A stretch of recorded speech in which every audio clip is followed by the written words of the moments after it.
Hello সবাইকে, good morning. আজকে সকাল সকাল চলে এসেছিলাম ছাদে। আর দেখো সূর্যটাকেও কি সুন্দর লাগছে। শীতের সকালের এই মিষ্টি রোদটা দারুণ লাগে। তারপরে একটা মাটির পাত্রে আমি ছাদের ট্যাপ থেকে একটু জল ভরে নিচ্ছিলাম তুলসী গাছে দেওয়ার জন্য।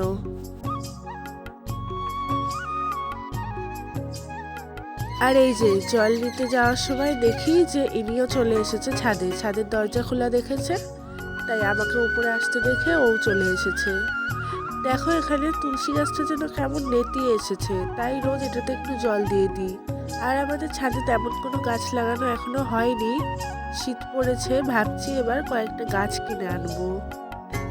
আর এই যে ইনি তো ছাদে এসে মহান সুখে ঘুরে বেড়াচ্ছে।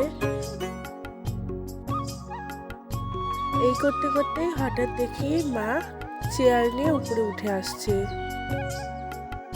আর এই দেখো মায়ের সাথে আরেকজনও চলে এসছে। তারপরে আমি আবার একে একটু আদর করে দিচ্ছিলাম। আর বাকি দুজনের আশা দেখে ও আর নিচে একা থাকেনি, ও চলে এসছে উপরে। যদিও নিচে আছে আরো দুজন, ওদেরকেও একদিন তোমাদেরকে দেখাবো। এই যে তিনজনই চলে আসলো এবার ছাদে। ব্যাস আর কি, এবার তাদের একটু খেলাধুলা শুরু হয়ে গেল।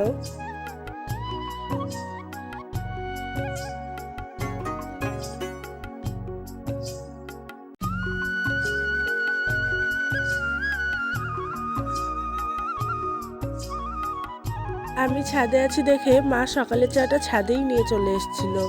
তো সাথে ছিল লুচি, এবার ওদেরকেও একটু লুচি ছিঁড়ে ছিঁড়ে দিয়ে দিচ্ছিলাম। আর ওই দেখো নিচে উনুনে মা ওদের জন্য হাঁড়িতে খাবার বসিয়েছে, উনুনে ওদের রান্না হচ্ছে।